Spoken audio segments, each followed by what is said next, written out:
Hello friends, this is Dr. Saikia. I have been teaching political science and international relations for the last 15 years and more. And I'm an expert in international affairs. I keep giving my speeches on basic concepts of political science and international relations. And today I'm bringing you to all is a concept that is authoritarian state or authoritarianism. What is an authoritarian state? An authoritarian state is one which is absolutely opposite to a democratic state. Next, an authoritarian state or a regime or a government is very near to a totalitarian state or a regime. Right?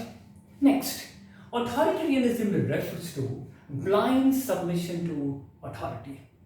You cannot question the authority, you have to simply obey the authority. Wherein if we look at a government, like in a democracy, you can challenge the authority, you can be a part of the authority, right? You can be a part of the decision-making process. But under an authoritarian system, it's not possible at all. Next, an authoritarian government indicates a political system in which the power is concentrated in the hands of a leader or a small elite who are not elected by the people. That means what? Under an authoritarian system, power is absolutely controlled or monopolized by a small group of people or one, right? Or in a coterie of people, right? In a coterie of people wherein the power resides. They only control the levers of power. Next, there is no open political competition. So political groups, dissidents, right, pressure groups, interest groups cannot promote their interests at all, or they cannot come in an open electoral competition with that of the party that rules or the leader rules. Simply you can say that there is no political competition. Right.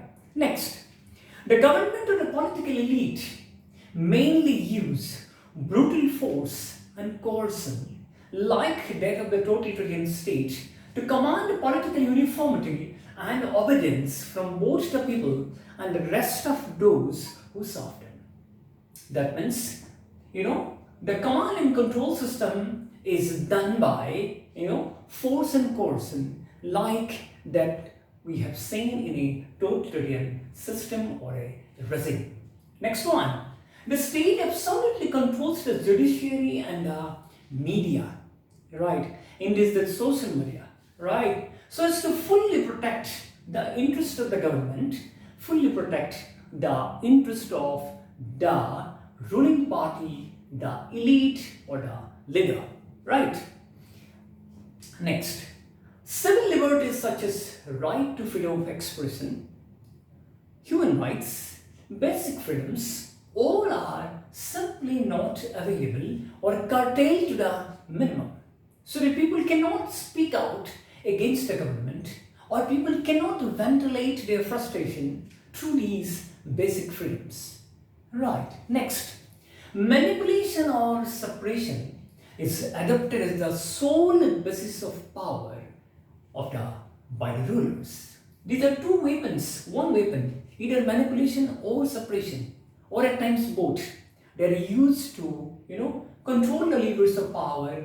They are the, kind of means the rulers use to be in power. So, what we have seen is that a totalitarian state and an authoritarian state are not much different. But an authoritarian state is in the process at times to become a totalitarian state. So that is how I have said in the beginning of this lecture that an authoritarian state is very, very near to a totalitarian state. Right. And in today's world, we have seen these kind of regimes very prominently and clearly in Syria. Bashar al-Assad, you all know, right? Putin in Russia, right? Saudi Arabia, right? We have seen United Arab Emirates. We have seen most vividly in China.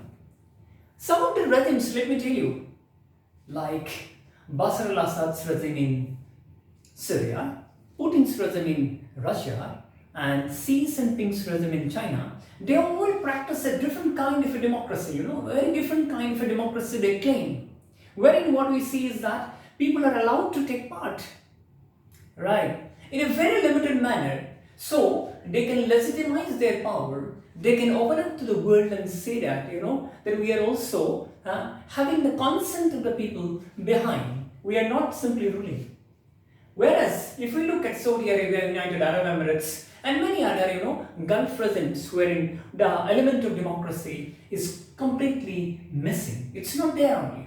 They're, these days they are opening up their regimes for grassroots level elections, but how far it is going to happen, only time will tell. Recently, just this week, what we have seen in Russia is that President Putin is going to be president beyond 2024, wherein he was supposed to retire for another 12 years. So he will continue in power up till 2036. And he will be the longest serving ruler of Russia after Peter the Great. He has created a history. The amendment of the Russian constitution was already done by both the houses of parliament. But still he wanted the stamp of the approval of the public. It was supposed to happen. This referendum was supposed to take place during the month of April. Because of coronavirus pandemic, he has postponed it. Now he had, conducted it over a period of 1 week and got the stamp of approval of the people, wherein more than 70% people had approved that he should continue in power beyond 2024. Look at the kind of, authoritarian regimes he's, running. So from such a kind of a recent example, what you can see, how an authoritarian regime actually, stays in power, what kind of mechanism they use, and how they continue to be in power. So friends, these kind of interesting concepts and very basic concepts I'll be bringing it to you.